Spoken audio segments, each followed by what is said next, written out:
नमस्कार, मैं योगी राज सिंह ठाकुर। आप सभी का हमारे चैनल पर स्वागत है। आज का विषय है शकुनी कौरवों का हितैषी नहीं बल्कि उनका विरोधी था। महाभारत के सबसे बड़ा प्रश्न यह हमारे मन में यही आता है, क्या शकुनी कौरवों का हितैषी नहीं बल्कि उनका विरोधी था? शकुनी गांधार के राजा सुबाला के पुत्र और गांधारी के भाई थे। रिश्ते में वे दुर्योधन के मामा थे। महाभारत युद्ध होने की सबसे बड़ी वजह शकुनी ही थे। शकुनी बहुत ज्ञानी और विद्वान थे। वे गहरी सोच रखने वाले और दूर दृष्टिकोण वाले व्यक्ति थे।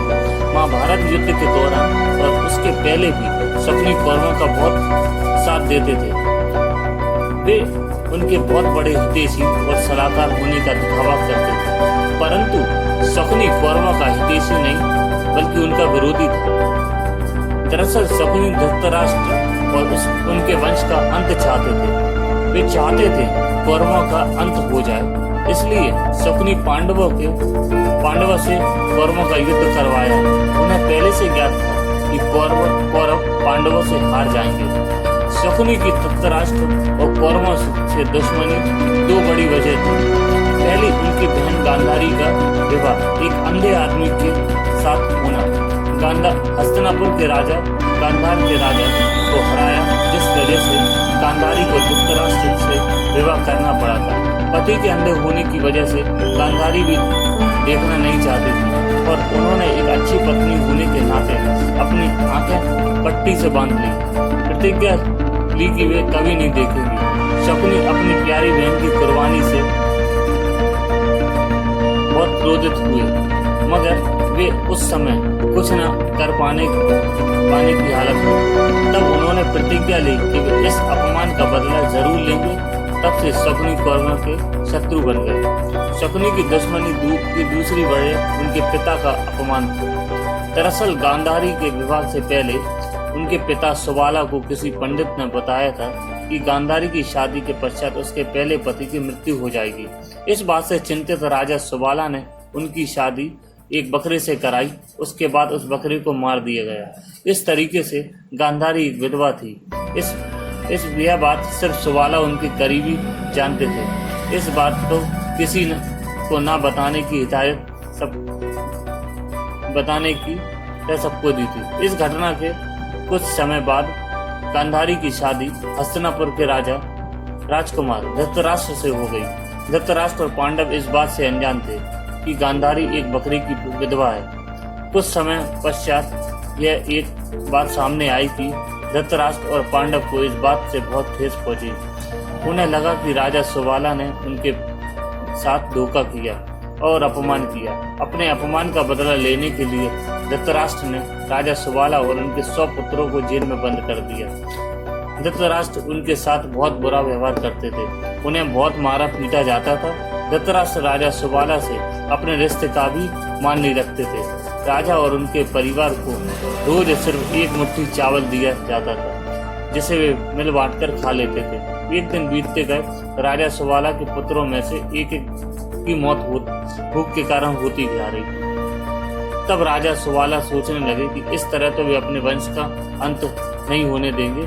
धृतराष्ट्र के प्रति गुस्सा के चलते सुबाला ने निर्णय लिया कि वे अपने हिस्से के भोजन का त्याग करेंगे और किसी एक को देंगे, जिससे उनमें से एक जीवित रहे और ताकतवर बने और उन सभी के अपमान कष्ट का बदला ले सके।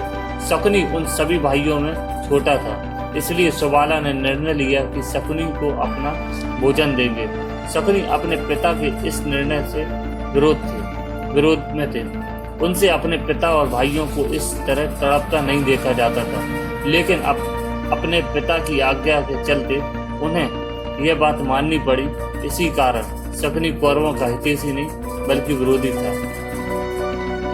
समय बीतता गया। राजा सुबाला भी अब कमजोर होते गए। इस दौरान उन्होंने धृतराष्ट्र से एक आग्रह किया कि उनसे माफी मांगी और अपने एक पुत्र शकुनी को माफ कर जेल से बाहर निकालने को कहा। यह भी कहा कि शकुनी हमेशा आपके पुत्र कौरवों के साथ रहेगा और उनका हितैषी रहेगा। धृतराष्ट्र ने अपने ससुर की इस आखिरी इच्छा को मान लिया और शकुनी को हस्तिनापुर ले आए। राजा सुबाला ने इस बात के साथ ही अंतिम सांस ली।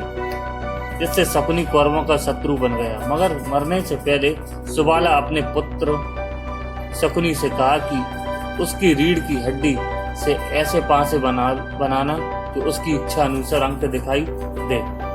यही पासे शकुनी ने पांडव कौरव के बीच हुए खेल में उपयोग किया, जिससे युधिष्ठिर अपने 4 भाइयों और पत्नी द्रौपदी को हार जाते हैं। द्रौपदी का चीरहरण होता है। यही खेल महाभारत युद्ध का मुख्य कारण था। राजा सुबाला चाहते थे कि पांसे धृतराष्ट्र और उसके वंश के अंत का कारण बने। यही हुआ। शकुनी ने इन्हीं पांसे के द्वारा महाभारत युद्ध कराया। राजा सुबाला ने शकुनी का एक पैर भी मूर्छित कर दिया, ताकि उसे अपने पिता का ये वचन हमेशा याद रहे। वे अपने पिता और भाइयों का अपमान कभी ना भूले। शकुनी अपने पिता के अनुसार 100 कौरवों के शुभचिंतक बने रहे, परंतु असलियत में शकुनी कौरवों का हितैषी नहीं बल्कि उनका विरोधी था। शकुनी ने कौरवों को अपना विश्वास में ले लिया। वे उनके सबसे बड़े हितैषी हैं। साथ ही शकुनी उनके मन में हमेशा से गलत बात डालते रहे, गलत सीख देते रहे। शकुनी जानते थे कौरव पांडवों को पसंद नहीं करते, जिसका उन्होंने फायदा उठाया। इसी बात का उपयोग उन्होंने अपने कार्य को अंजाम देने के लिए किया। कुरुक्षेत्र में हुई महाभारत में सबसे बड़े जिम्मेदार शकुनी ही थे। उन्होंने दुर्योधन को पांडवों के साथ के खिलाफ भड़काया और गलत बात का बीज बोते रहे। शकुनी भी महाभारत युद्ध का हिस्सा थे। उनकी मृत्यु कुंती पुत्र सहदेव के हाथों हुई थी। आपको शकुनी की सच्चाई कौरवों का हितैषी नहीं बल्कि विरोधी था जान के कैसा लगा, कमेंट में जरूर बताएं। धन्यवाद।